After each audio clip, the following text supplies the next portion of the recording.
시편 3권은 늘 이 배경을 좀 이렇게 염두에 두고 읽으면 좋아요.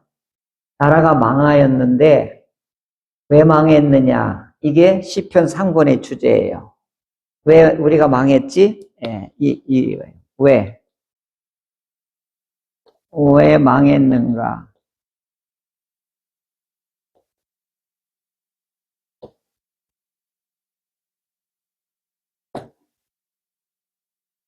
시편은 1편부터 이 원인을 얘기했죠.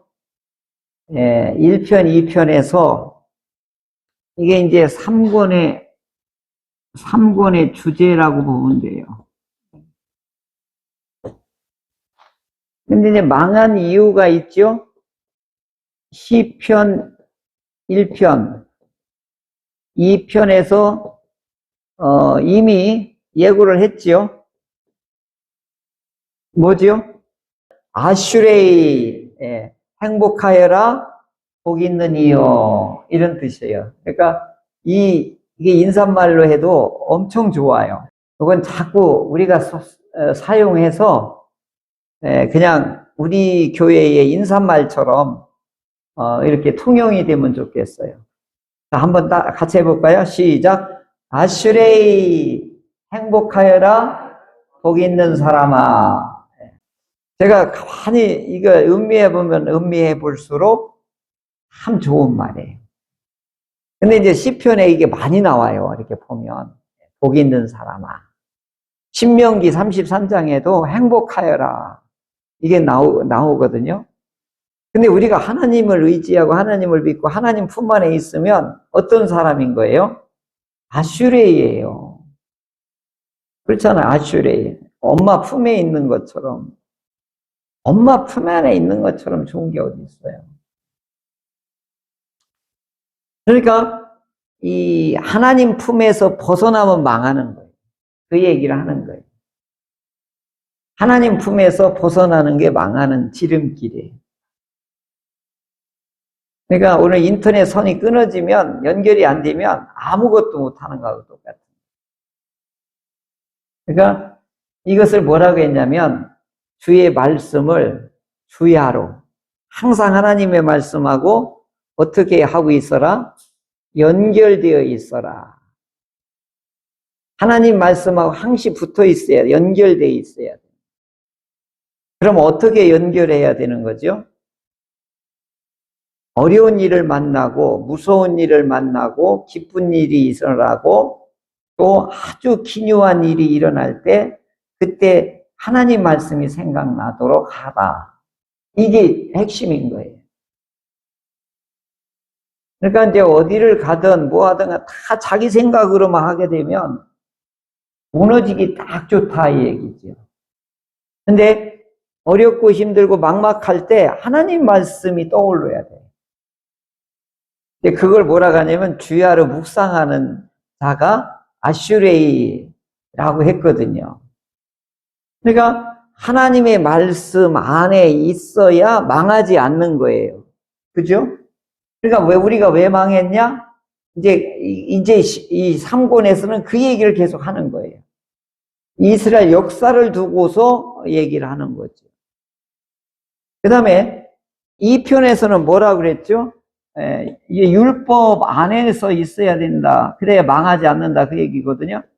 두 번째 편은 뭐라고 그러죠? 하나님께 피하는 사람이 복 있다고 그랬잖아요. 이게 뭐예요? 하나님과 함께 하는 거죠. 동행하면 망할 리가 없어요. 그래서 이제 시편 3권은 하나님 앞에 맹렬한 공동체의 탄원 기도예요. 이제 국가 공동체가 망했으니까 국가 공동체가 왜 망했느냐? 그 이야기가 그 시편이 3권 전체가 흘러가고 있는 거죠. 그러니까 이제 이분들은 바벨론 포로에 끌려가서 이때 이걸 정리를 하는 거예요. 우리가 왜 여기 와서 남의 땅에 와서 성전도 다 부서지고 말씀도 다 없어지고 왜 이렇게 우리가 비참하게 됐는가? 이게 이제 자성을 하게 되는 거죠. 근데 잘 나갈 때 성찰하면 얼마나 좋아요? 그런데 인간의 본성이 우상공장으로 되어 있다는 거, 이런 걸 보면 증명이 돼요. 잘 나갈 때 더 하나님과 가까워지면 얼마나 좋아요? 복음성가 중에 그거 나오죠? 어려울 때 기도하고, 좋을 때 찬송하고, 그 가사 있죠? 네. 잘 나갈 때 하나님과 더 가까워진 사람들은 정말 성숙한 그리스도인이에요. 그리고 경제적으로도 잘 사는 사람이 또 하나님을 또 잘 섬긴다고 하면 이 사람은 진짜 성숙한 그리스도인이에요. 어려울 때는 잘 믿을 수 있어요. 그런데 부자가 됐을 때는 잘 믿기가 어려워요. 근데 부자이면서도 잘 믿는다. 이건 금상첨화인 거예요. 근데 이제 이런 분들은 예수님께서도 찾아보기 힘들다고 그랬거든요.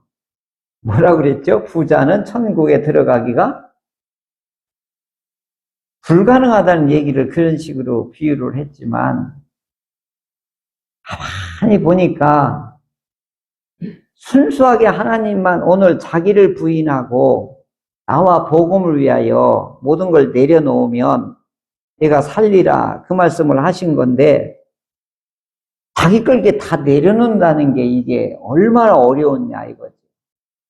그 부자 청년이 어떻게 해야 내가 구원을 얻을 수 있습니까? 그렇게 예수님께 진지하게 와서 물었더니 뭐라고 그랬죠? 다 팔아주고 오라고 그랬더니 그걸 못 내려놓고 근심하며 갔다. 그러니까 예수님이 굉장히 안타까워 하시잖아요. 그러니까 이게 맨정신으로는 이게 안 되는 거예요. 그러니까 어떻게 이게 보면 약할 때 강하다라는 의미가 뭐냐면, 약할 때일수록, 어려울 때일수록, 가난할 때일수록 예수님한테 꼭 붙어 있을 수가 있어요. 그런데 건강하고 부자 되고 잘 나가고 뭐 할 때는 예수님 의지할 필요가 없어요. 예수님 없이도 이 땅에 살아가는데 지장이 하나도 없어요. 이제 이스라엘을 통해서 우리에게 역사를 통해서 우리에게 하나님의 이 계시를 주시는 게 바로 이거예요. 이거 뭐냐면 잘 나갈 때 잘 믿으세요. 이걸 이제 시편 3권에서 우리에게 주시는 은혜거든요. 그러니까 왜 망했지? 두 가지예요. 핵심이 뭐죠? 하나님의 율법을 나의 말씀의 내비게이션을 삼지 않은 것. 그리고 뭐죠? 하나님을 나의 인도자여 보호자로, 그리고 나를 공급자로 하나님을 여기지 않은 거죠. 이건 아주 패가 망신할 지름길이다. 이게 시편 3권에서 오늘 우리에게 주시는 경고이고 교훈이고 영적인 각성의 말씀을 우리에게 주시는 겁니다. 제가 요즘 깊이 묵상하며 하나님께 묻고 계속 하는 게 뭐냐? 용서예요, 용서.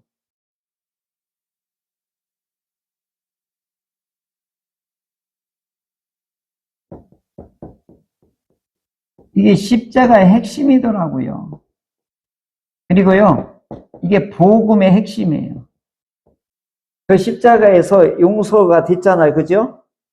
그러면 과거, 현재, 미래의 죄가 다 용서가 된 건지, 이제부터 용서가 된 건지, 그 시점을 좀 물어보고 싶은 거예요. 내가 세종대왕하고 이순신 장군을 풀어줘야 되거든요. 그렇잖아요?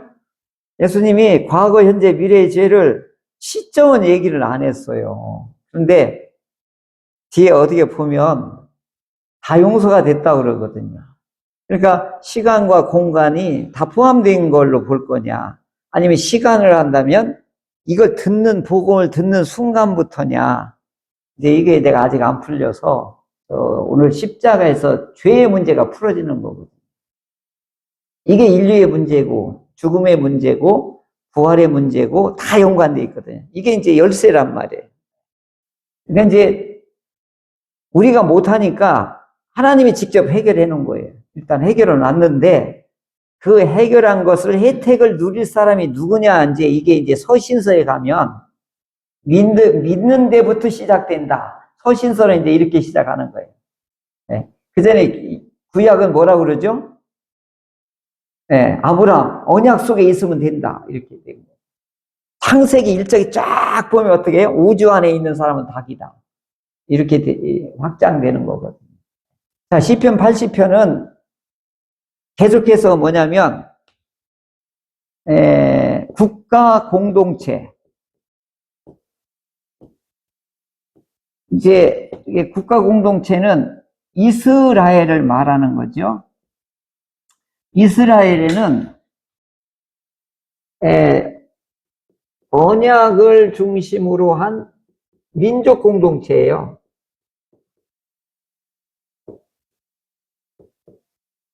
오늘 우리는 무슨 공동체죠? 오늘 우리는 무슨 공동체예요? 이거 완전히 달라요. 이스라엘과 오늘 우리는 완전히 달라요. 공동체 개념이. 여기는 민족 공동체죠? 근데 오늘 우리는 무슨 공동체냐면 교회 공동체예요.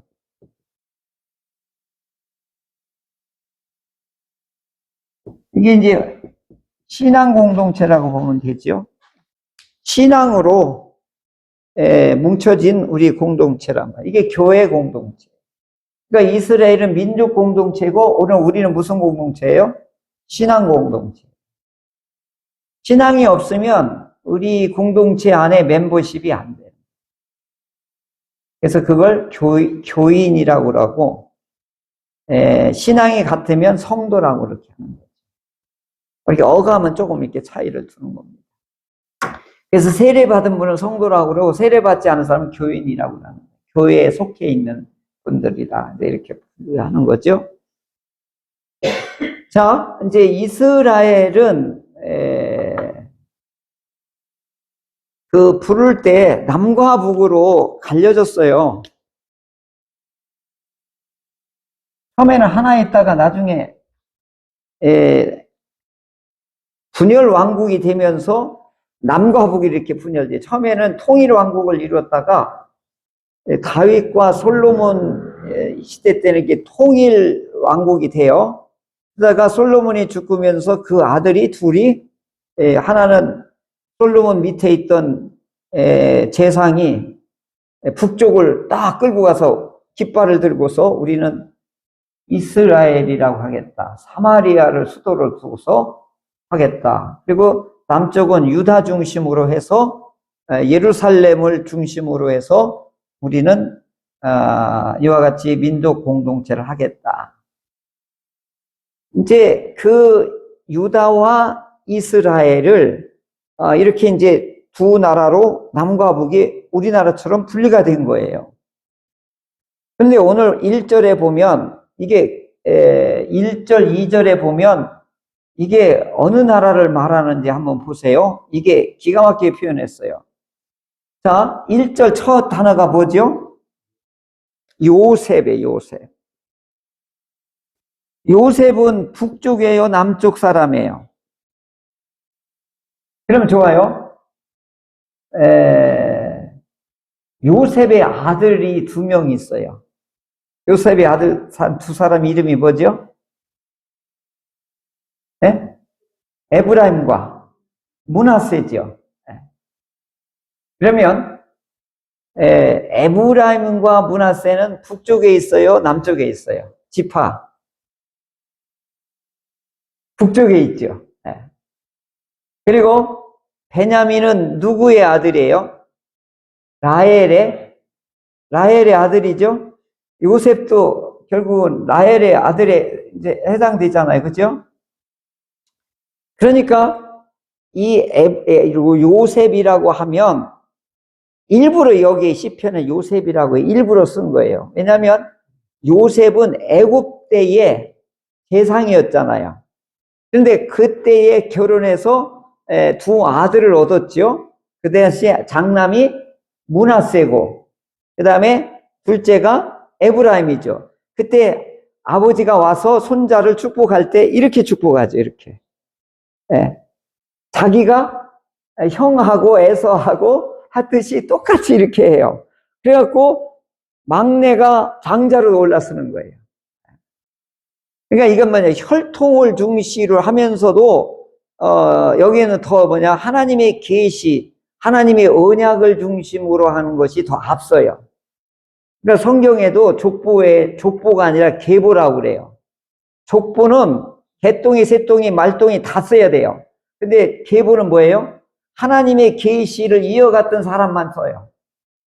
상관없는 사람은 그냥 생략을 하는 거예요. 자, 이제 이스라엘이 이제 북쪽은 전부 요셉의 후손들로 구성되어 있어요. 뒤에 보면 에브라임 지파, 베냐민 지파, 므낫세 지파. 이것을 일명 전부 북이스라엘인데 이스라엘이 먼저 망했거든요. 그렇죠? 아수르에 722년에 BC. 그러니까 여기 북쪽 이스라엘을 애굽에서 양떼같이 이끌으셔서 40년 동안 광야에서도 그 푸른 불기둥으로 보호하고 인도하고 먹이고 입히고 그리고 요단강을 건너서 이렇게까지 하나님이 목자가 되어서 그리고 이 지성소에 이 지성소가 성소가 어디 있냐면 그 당시에는 실로에 있었어요.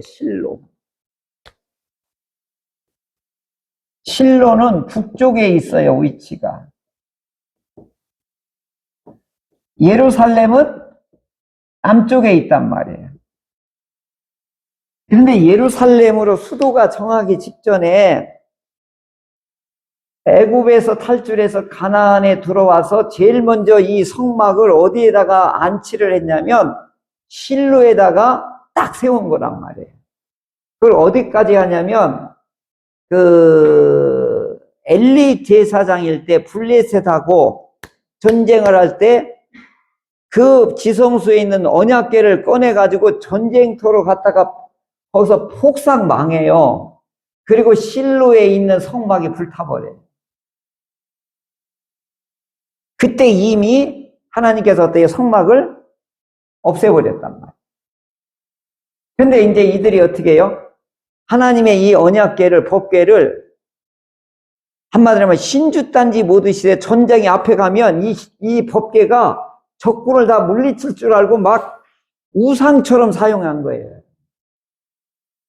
하나님이 어떻게 해요? 나는 그런 하나님이 아니다.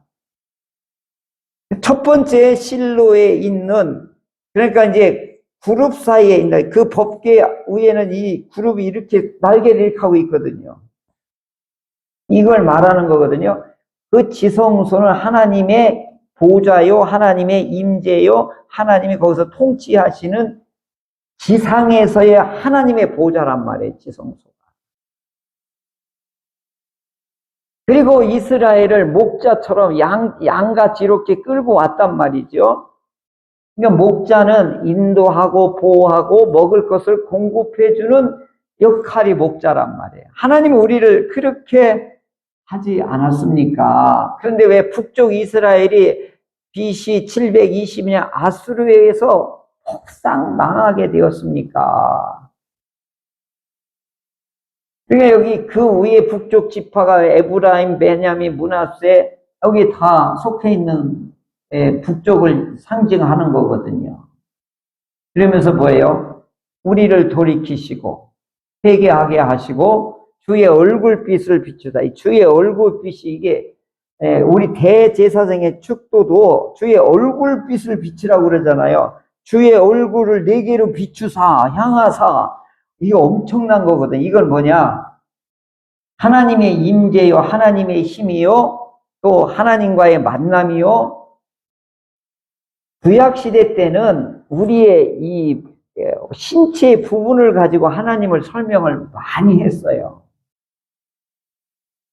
그러니까 주의 얼굴 하면 이거 구원을 나타내고 하나님의 임재를 나타내는 거거든요. 그러니까 하나님이 떠났기 때문에 우리가 폭삭 망했습니다. 이 얘기를 지금 탄원하는 거예요. 그러니까 우리 이 베냐민 지파, 이 북쪽 이스라엘이 망했으니까 하나님 이거 우리를 살려주세요. 더 구원해 주세요. 지금 이렇게 민족 공동체, 국가 공동체로서 하나님께 탄원의 기도를 드리는 거죠. 이 80편이. 그러면서 만군의 하나님 여호와여. 이제 4절에는 뭐가 나오냐면 만군의 여호와가 나와요. 만군의 여호와는 여기 세바오트라는 말을 쓰는데 전쟁 때 쓰는 하나님의 이 전쟁을 승리를 끄는 전사, 싸움에서 백전백승하는 그 하나님의 위력, 전능하시고 위력적이고 싸움에서 능하신 하나님을 호칭할 때는 만군의 여호와라는 말을 꼭 써요. 그러니까 주의 백성을 어느 때까지 우리 기도를 들어주지 않겠습니까? 지금 대적자들이 와서 우리 남쪽의 유다의 예루살렘 성전을 다 불태우고 우리를 이렇게 비참하게 우리를 이렇게 농락하고 있는데 하나님 언제까지 원수들이 우리를 비웃고 이렇게 우리를 내버려 둡니까? 왜 이러십니까? 이 탄원 기도가 이거예요. 그래서 7절에 이게 하이라이트예요. 뭐라고 그러죠? 만군의 하나님이여 우리를 회복하여 주시고 주의 얼굴의 광채를 비추사 우리가 구원을 얻게 하소서. 나라가 망했으니까 하나님 나라를 다시 세워주십시오. 그리고 이방 나라에 저 못된 짐승만도 못한 자들에게 우리가 왜 이렇게 비참하게 그들에게 놀림거리가 되고 그들의 노예가 되어야 합니까? 속히 우리를 구원하소서. 국가 공동체를 다시 세워주소서. 그러면서 이제 포도나무 얘기를 해요. 애굽에서 우리를 포도나무처럼 가가지고 가나안에 우리를 세우셔서 이스라엘 나라를 세워주지 않았습니까? 네. 그리고 이 안에 있는 가나안 민족들을 다 쫓아내시고 하나님의 나라를 이 땅에 세워주지 않았습니까? 뿌리가 내리고 가지가 뻗고 바다 저 지중해와 유프라테스까지 우리가 다 지배할 수 있도록 하나님의 그 위력을 펴시지 않았습니까? 다윗 때에. 근데 우리는 저 멧돼지 같은 질짐승에 의해서 우리가 지금 엄청난 이 고난을 겪고 있으니 하나님 돌아오소서. 우리를 굽어 살피소서. 이 포도나무를 돌보소서. 이스라엘 상징하는 것은 무화과하고 포도나무예요. 그래서 포도나무 비유 나오면 이스라엘. 무화과를 하나님, 예수님이 저주했잖아요. 그 뭐예요? 이스라엘을 저주한 거예요. 그러니까 무화과, 포도는 이스라엘을 상징하는 식물 중에 하나인 거지. 시인은 이것을 지금 얘기해요. 우리를 애굽에서부터 포도나무를 심어서 가나안의 나라를 세우기까지 해주셨는데 왜 저 멧돼지들한테 우리가 이런 무참하게 이런 고통을 겪어야 하게 됩니까? 하나님 왜 이러십니까? 이제 이렇게 탄원을 하는 거예요. 탄식을 하는 거죠.